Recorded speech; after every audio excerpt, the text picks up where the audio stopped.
Good morning students, I hope all of you are fine. देखो last time हमने second chapter किया था, अब हम आज अपना फर्स्ट चैप्टर स्टार्ट कर रहे हैं इसमें, और जिसका नाम है रिलेशन एंड फंक्शन।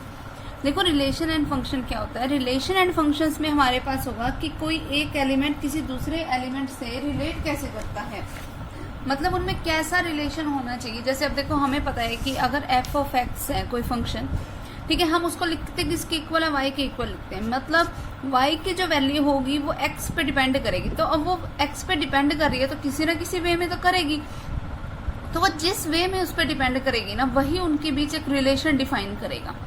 ठीक है, कि अगर जैसे मान लो कि x की वैल्यू 1 है, y की वैल्यू 2 है, मतलब y जो है x से 1 ज्यादा है, और अगर x की वैल्यू 2 होती, y की वैल्यू 3 होती, फिर वही बात कि y जो है वह x से 1 ज्यादा है। मतलब x में जब जब मैं 1 जोड़ती जाऊंगी तो मेरे पास y बनता जाएगा। तो मतलब एक रिलेशन आइडेंटिफाई हो गया उनके बीच में कि y किसके इक्वल होगा, हमेशा x प्लस 1 के। ठीक है, और जब हम उसको फंक्शन की फॉर्म में लिखेंगे तो वही वो क्या बन जाएंगे, फंक्शन। और जो वैल्यू पुट करने पर, मतलब x की कोई वैल्यू पुट की तो y का कोई एक रिजल्ट आया, तो इन दोनों को जब हम एक पेयर फॉर्म में लिखते हैं उसे हम बोलते क्या है, ऑर्डर्ड पेयर। कि a और b कोई दो नॉन एम्प्टी सेट होते हैं, and let a belongs to capital A set and b belongs to capital B set, then an element of the form AB। तब इस फॉर्म में जो एलिमेंट लिखा जाएगा उसको हम क्या बोलेंगे, ऑर्डर्ड पेयर। a वो है जो वैल्यू हम पुट कर रहे हैं, b वो है जो उसका रिजल्ट आएगा। ठीक है, फिर अब एक चीज और, ये जरूरी नहीं होता कि ए बी जो है वो बी ए के इक्वल हो। ए बी बी ए के इक्वल नहीं होगा। 1 2 इज नॉट इक्वल्स टू 2 1, क्योंकि 1 जो है वो 2 के इक्वल नहीं होता। लेकिन अगर मुझे ये दे रखा है कि ए बी किसी सी डी के इक्वल है, मतलब एक ऑर्डर्ड पेयर अगर किसी दूसरे ऑर्डर्ड पेयर के इक्वल है, तो ये कंडीशन सिर्फ और सिर्फ तभी ट्रू है जब ए सी के इक्वल हो और बी किसके इक्वल हो, डी के। मतलब फर्स्ट एलिमेंट फर्स्ट वाले के इक्वल हो एंड सेकेंड एलिमेंट सेकेंड वाले के इक्वल हो। फिर उसके बाद हमारे पास आता है Cartesian product of two sets, कि कोई दो सेट्स हैं, हमें उनकी कार्टेशियन प्रोडक्ट करनी है। तो अगर कोई भी दो सेट हैं तो उनकी कार्टेशियन प्रोडक्ट कैसे करेंगे, तो कार्टेशियन प्रोडक्ट करते टाइम हम ये ध्यान नहीं रखते कि कोई एक एलिमेंट किसी दूसरे एलिमेंट से कैसे रिलेट कर रहा है, तो जो ऑल पॉसिबल ऑर्डर्ड पेयर बनेंगे वो हमारे पास किस में आ जाएंगे, कार्टेशियन प्रोडक्ट में आ जाएंगे। मतलब कि अगर हमारे पास एलिमेंट है 1 2, बी में कोई एलिमेंट है 3 4, ठीक है, तो कार्टेशियन प्रोडक्ट मींस ए क्रॉस बी क्या होगी। कार्टेशियन प्रोडक्ट को इस तरीके से लिखते हैं हम, ए क्रॉस बी की फॉर्म में। और कार्टेशियन प्रोडक्ट होगी क्या कि 1 जो है वो रिलेट कर सकता है 3 के साथ, जितने भी पॉसिबल बने सारे बना दो कि 1 3 से भी रिलेट कर सकता है, 1 4 से भी कर सकता है, 2 3 से भी कर सकता है, 2 4 से भी कर सकता है। तो ये हमारे पास क्या होगी, कार्टेशियन प्रोडक्ट। ठीक है, अगर मान लो ये तो मैंने कार्टेशियन प्रोडक्ट बना दी, अगर वही बात है कि अगर मैंने ये बना रखा था that y is equals to x plus 1, मतलब x की वैल्यू मैं यही पुट कर सकती हूँ। देखो x की वैल्यू जब 1 पुट की तो y की वैल्यू क्या आई, 1 प्लस 1 मीन्स 2। x की वैल्यू जब 2 पुट की तो y की वैल्यू क्या आ गई, 2 प्लस 1 मीन्स 3। यानी कि इसमें जो ऑर्डर्ड पेयर बनेंगे वो 1 2 होंगे और 2 3 होंगे। इसके अलावा और कोई पेयर एग्जिस्ट नहीं करेगा। अब क्योंकि ये वाला जो ऑर्डर्ड पेयर है वो कार्टेशियन प्रोडक्ट में नहीं आया, यानी कि 1 2 इसमें बिलोंग नहीं कर रहा। Okay, clear. इस तरीके से हम ऑर्डर्ड पेयर निकाल सकते हैं और इस तरीके से हम कार्टेशियन प्रोडक्ट्स निकाल सकते हैं। उसके बाद नेक्स्ट देखो क्या है हमारे पास, देखो if a is not equals to b, कि अगर a b के इक्वल नहीं है देन a क्रॉस b भी b क्रॉस a के इक्वल नहीं होगा।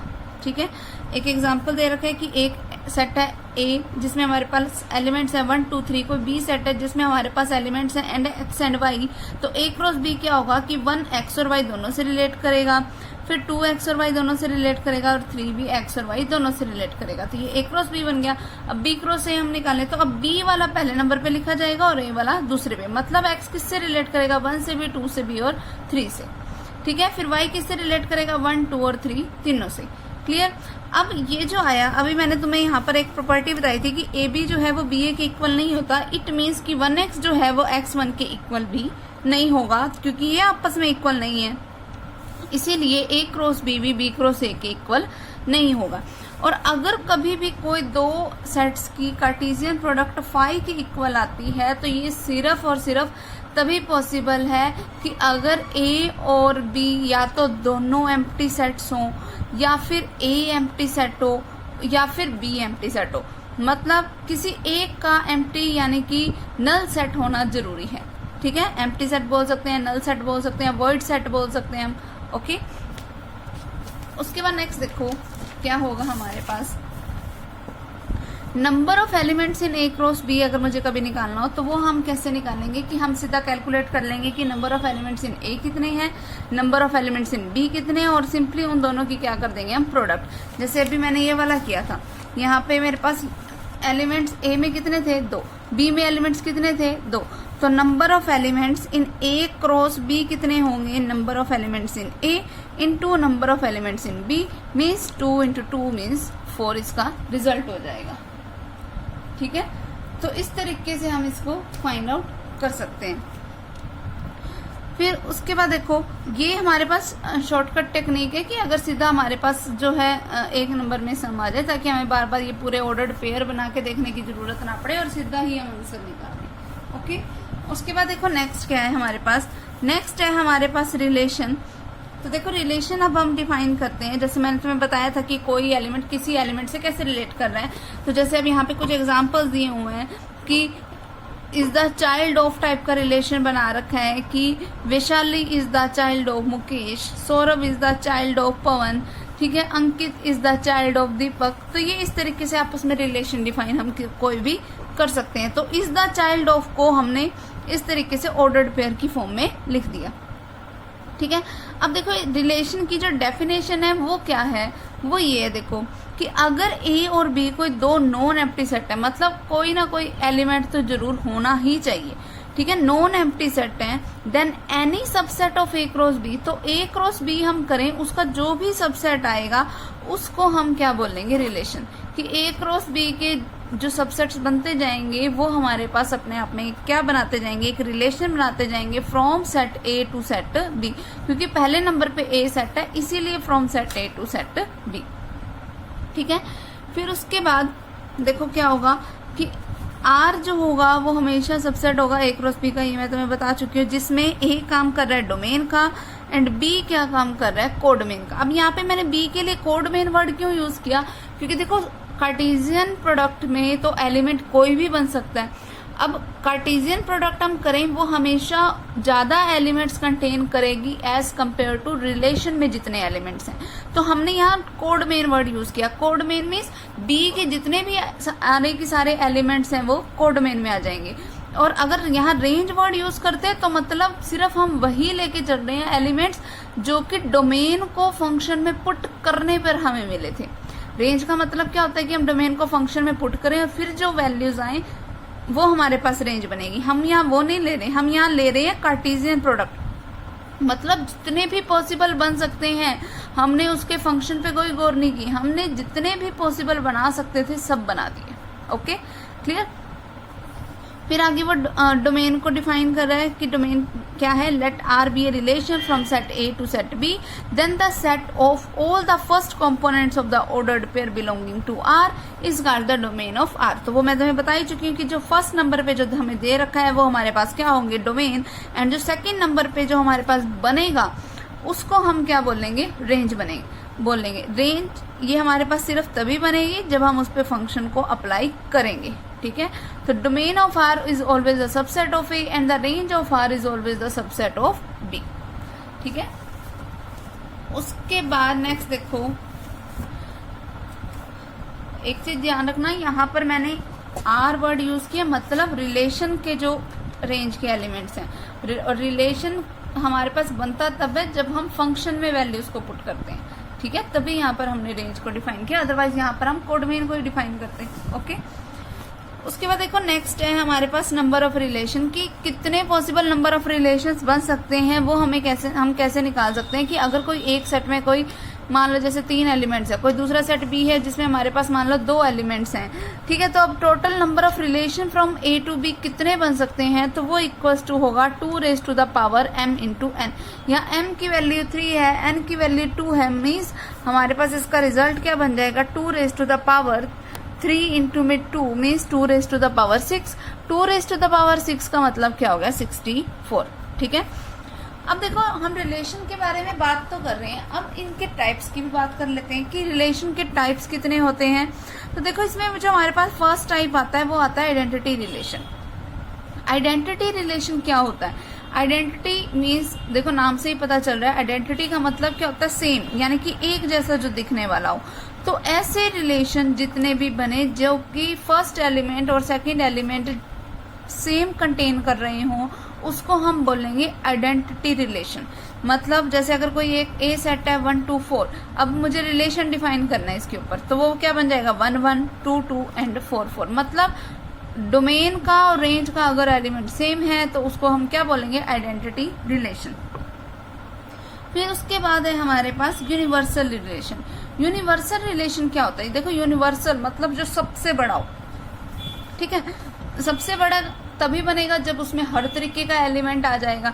तो यूनिवर्सल रिलेशन क्या होता है कि अगर कोई एक ए सेट है जिसमें हमारे पास एलिमेंट्स हैं 2 और 3, तो यूनिवर्सल रिलेशन क्या बन सकता है कि 2 2 से भी रिलेट कर सकता है, 2 3 से भी कर सकता है, 3 भी तो 2 से कर सकता है और 3 3 से भी रिलेट कर सकता है, ठीक है। तो ये हमारे पास क्या हो जाएगा, यूनिवर्सल रिलेशन। और यूनिवर्सल रिलेशन मिलेगा कैसे, जब हमने ए के साथ ही कार्टेशियन प्रोडक्ट की, ठीक है। फिर आता है वॉइड या फिर एम्प्टी रिलेशन, इसको नल रिलेशन भी बोल सकते हैं। वॉइड यानी कि खाली, एम्प्टी मीन्स भी खाली। अब ये रिलेशन सिर्फ तभी बनेगा कि जब हमारे पास जो दे रखे होंगे ना एलिमेंट, वो हमारे पास उसको आइडेंटिफाई नहीं करेंगे। जैसे अब एक एग्जांपल देखो, कोई एक ए सेट दे रखा है 1 2 3 4 5, ठीक है, और हमें ये रिलेशन डिफाइन करने को बोला है कि a माइनस बी जो है ना वो 8 के इक्वल है। अब मैं ऐसी कौन सी वैल्यूज पुट करूं इस ए सेट में से कि a माइनस बी 8 के इक्वल आ जाए। जैसे मान लो मैंने पहले a की जगह पे वैल्यू 1 पुट की, b की जगह पे मान लो वैल्यू 5 पुट की, तो 1 माइनस 5 करूंगी तब भी तो माइनस का 4 आएगा, 8 तो फिर भी नहीं बनता, ठीक है। तो मैं इनमें से कैसे भी पेयर लेके देख लूं, मेरे पास जो रिजल्ट है वो 8 कभी भी नहीं बनेगा। तो इसीलिए ये जो रिलेशन है वो क्या है, वॉइड या फिर एम्प्टी रिलेशन, ठीक है, क्लियर। उसके बाद जो हमारे पास नेक्स्ट डेफिनेशन आती है वो आती है इनवर्स रिलेशन की। तो जो भी रिलेशन हमने डिफाइन कर रखा हो, जब भी हम उसका इनवर्स ले लेंगे ना, मतलब रेंज में फर्स्ट नंबर पे ले लूं एंड डोमेन को मैं सेकेंड नंबर पे ले लूं, तो वो मेरे पास क्या बन जाएगा, इनवर्स रिलेशन। कि अगर कोई एक रिलेशन आर इस तरीके का है 1 2 3 4 5 6, तो इसका इनवर्स क्या हो जाएगा कि मैं 2 को पहले नंबर पे लिख दूं, 1 को दूसरे पे लिख दूं, 4 को पहले नंबर पे, 3 को दूसरे पे, 6 को पहले नंबर पे एंड 5 को दूसरे पे। मीन्स जो आर रिलेशन के लिए रेंज का काम कर रहा है वो आर इनवर्स के लिए डोमेन का काम करेगा। मतलब क्या हुआ कि domain of R inverse is equal to range of R and domain of R equal to range of R inverse, ठीक है, क्लियर। उसके बाद आता है हमारे पास रिफ्लेक्सिव रिलेशन। बहुत ध्यान से समझना, ये बहुत इंपॉर्टेंट है। ये देखो क्या है रिफ्लेक्सिव रिलेशन। रिफ्लेक्सिव रिलेशन क्या होता है कि जितने भी हमारे पास एलिमेंट दे रखे हैं, रिफ्लेक्सिव का मतलब होता है अपनी सेम परछाई छोड़ना। सेम परछाई कोई कैसे छोड़ सकता है वो देखो 1 2 4 है हमारे पास कोई एक सेट। अब कोई एक रिलेशन हमारे पास ये डिफाइन करके दे दिया, देखो अब 1 की परछाई 1 नहीं हो सकती है, 2 की परछाई 2 एंड 4 की परछाई 4। मतलब जब हमारे पास हर एक एलिमेंट के बिल्कुल सेम आइडेंटिटी टाइप वाले रिलेशन पड़े हों तब उसको बोला जाता है रिफ्लेक्सिव रिलेशन। अब देखो आइडेंटिटी हमने रिलेशन की एक डेफिनेशन पढ़ी थी यहाँ पर, उसमें भी तो यही था कि हमारे पास जब डोमेन और रेंज की वैल्यू सेम हो तो उसको आइडेंटिटी रिलेशन बोलेंगे। अब यहाँ पर हमारे पास रिफ्लेक्सिव रिलेशन था, उसमें भी हमने यही बोला कि जब हमारे पास डोमेन और रेंज की वैल्यू सेम हो तब उसको रिफ्लेक्सिव बोलेंगे। तो दोनों में फर्क क्या हुआ, दोनों में बेसिक फर्क ये है कि जो रिफ्लेक्सिव रिलेशन है ना उसमें उन एलिमेंट्स के अलावा और एलिमेंट्स भी आ सकते थे, जैसे 1 4 भी आ गया, 2 4 भी आ गया, इससे इन पे कोई फर्क नहीं पड़ेगा। लेकिन आइडेंटिटी में हमने सिर्फ यही वाले एलिमेंट्स ही लेने हैं और कोई भी नहीं लेना, ठीक है, आगे समझ।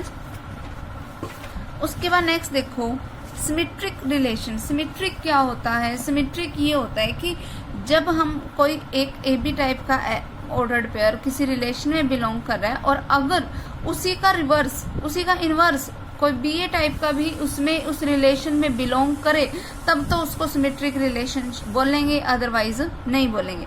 अब जैसे कोई एक ए सेट है 2 3 4, ठीक है। अब इसका रिलेशन हमें बना के दे रखा है 2 2 2 3 3 2 2 4 4 2, इसको सिमेट्रिक बोलेंगे। क्यों? क्योंकि 2 2 का उल्टा करके देखो 2 2 ही बनेगा, जो कि इस रिलेशन में पड़ा है।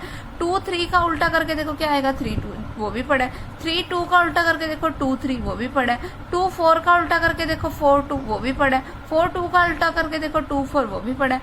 अगर बाय चांस कोई और आ जाता, जैसे अब मान लो यही जो हमारे पास, अगर मान लो यही सेट है, इसी में मेरे को अगर ये कुछ दे रखा होता कि अगर मान लो कि कोई एक ए सेट है जिसमें हमारे पास है 2 3 एंड 4, अगर हमारे पास रिलेशन ऐसा बना के दे दिया 2 2 2 3 4 2 2 4, अगर मान लो ये रिलेशन बना के दे दिया।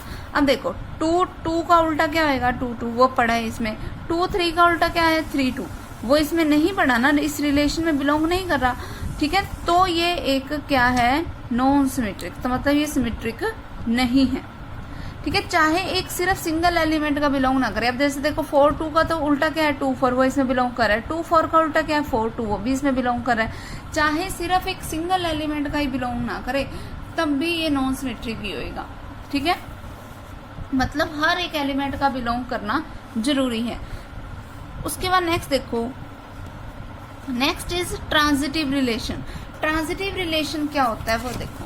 ट्रांजिटिव रिलेशन होता है कि अगर ए बी तो बिलोंग कर रहा है आर में, कोई एक और भी गिवन है, कोई बी सी टाइप का रिलेशन, वो भी आर में बिलोंग कर रहा है। अब इन दोनों को मिला के, ये तो देखो गिवन है, हमें गिवन ऐसे ही उठाने हैं कि ए बी और बी सी टाइप के।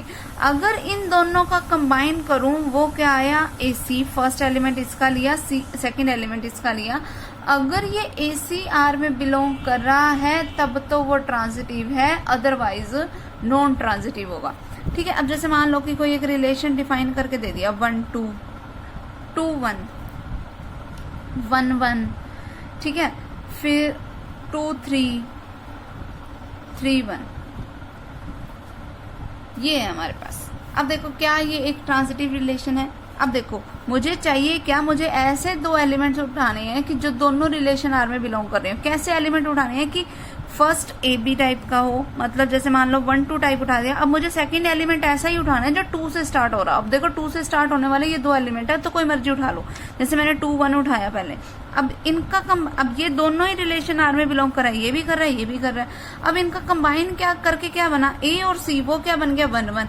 अब क्या 1 1 रिलेशन आर में है ना, तो यानी कि इस एलिमेंट के लिए तो ये ट्रांजिटिव की प्रॉपर्टी होल्ड कर रहा है। अब इसके साथ एक और ऑर्डर्ड पेयर भी बन सकता था, वो क्या था, ये 2 3 वाला, ठीक है। अब 2 3 वाला है, अब देखो 1 2 भी रिलेशन आर में बिलोंग कर रहा है, 2 3 भी रिलेशन आर में बिलोंग कर रहा है। अब इनका कंबाइन करो, क्या बनेगा इसका कंबाइन 1 और 3। क्या अब 1 3 इस रिलेशन आर में बिलोंग कर रहा है, नहीं कर रहा ना, तो इसीलिए ये क्या हो गया, नॉन ट्रांजिटिव, ठीक है। तो हमें ऐसा एलिमेंट चूज करना पड़ेगा स्पेशली, ठीक है। ये क्या हो गया मेरे पास, नॉन ट्रांजिटिव। चाहे एक सिंगल एलिमेंट बिलोंग ना करे तब भी वो नॉन ट्रांजिटिव ही रहेगा, ठीक है। उसके बाद नेक्स्ट देखो एंटी सिमेट्रिक। एंटी सिमेट्रिक क्या होता है कि अगर हमारे पास कोई एक रिलेशन आर डिफाइंड है ऑन सेट ए, इसको हम एंटी सिमेट्रिक तभी बोलेंगे कि अगर ए रिलेट कर रहा है बी से, बी रिलेट कर रहा है ए से, ठीक है। और अगर ये दोनों ए बी और बी ए दोनों ही एक दूसरे से रिलेट भी कर रहे हैं, और अगर उन दोनों की वैल्यू इक्वल भी है, तो उसको हम एंटी सिमेट्रिक बोलेंगे, ठीक है। अब जैसे 1 2 रिलेट कर रहा था रिलेशन आर में, 2 1 रिलेट कर रहा है रिलेशन आर में, तो क्या 1 और 2 इसका मतलब आपस में इक्वल है, ये तो पॉसिबल नहीं है ना। अगर किसी केस में ऐसी कंडीशन पॉसिबल उसने करके बता दी, तब उसको हम क्या बोलेंगे, एंटी सिमेट्रिक, ठीक है। मतलब ऐसी कंडीशन वैसे सिर्फ और सिर्फ तभी पॉसिबल हो सकती है जब हमारे पास ऐसा एलिमेंट पड़ा हो 1 1 टाइप का। अब जैसे अब ये रिलेशन आर टाइप का एलिमेंट है। अब देखो 1 1 मैंने एक ही एलिमेंट ले रखा है और वही उठा लिया मैंने एक बार ही, ठीक है। अब 1 1 रिलेशन आर में बिलोंग कर रहा है। इसका उल्टा करो, वो भी क्या आएगा 1 1, वो भी रिलेशन आर में बिलोंग कर रहा है। अब यहाँ ए की वैल्यू 1 है, बी की वैल्यू 1 है, बी की वैल्यू 1 है, ए की वैल्यू 1 है, ठीक है। अब तो इससे रिजल्ट तो यही निकला कि ए और बी दोनों की वैल्यू 1 है, तो ये किस कैटेगरी में आ गए, एंटी सिमेट्रिक में। आगे समझ। अब 1 2 अगर रिलेशन आर में बिलोंग कर रहा होता, 2 1 रिलेशन आर में बिलोंग कर रहा होता, इसका मतलब ये तो नहीं है ना कि 1 और 2 आपस में इक्वल है, ठीक है, तब ये सिमेट्रिक की प्रॉपर्टी है, ठीक है। उसके बाद देखो अब इसकी एक्सरसाइज के हम अपने सम स्टार्ट कर रहे हैं। देखो फर्स्ट सम क्या है हमारे पास कि कोई एक ए सेट दे रखा है जिसमें हमारे पास एलिमेंट्स हैं 3 5 एंड कोई बी सेट दे रखा है जिसमें हमारे पास एलिमेंट्स क्या हैं 7 एंड 11। ए सेट में एलिमेंट्स हैं 3 5 एंड बी सेट में एलिमेंट्स हैं 7 एंड 11, ठीक है। फिर show that the relation R given by R is equals to A B. हमें आर ऐसा ordered pair A B type का बनाना है जिसमें ए बिलोंग कर रहेगा ए से, बी बिलोंग करेगा बी से and A minus B is odd, और a माइनस बी हमेशा एक ओड होना चाहिए। तो मुझे ये शो करके बताना है कि is an empty relation from A to B, की ये जो है वो एक एम्प्टी रिलेशन है, ठीक है। अब देखो जो हमारे पास इसके जो पॉसिबल ऑर्डर्ड पेयर बन सकते हैं पहले वो कौन कौन से होंगे। देखो इनके पॉसिबल ऑर्डर्ड पेयर लिखूं अगर मैं, पॉसिबल ऑर्डर्ड पेयर्स वो कौन कौन से हो सकते हैं वो लिखते हैं हम पहले।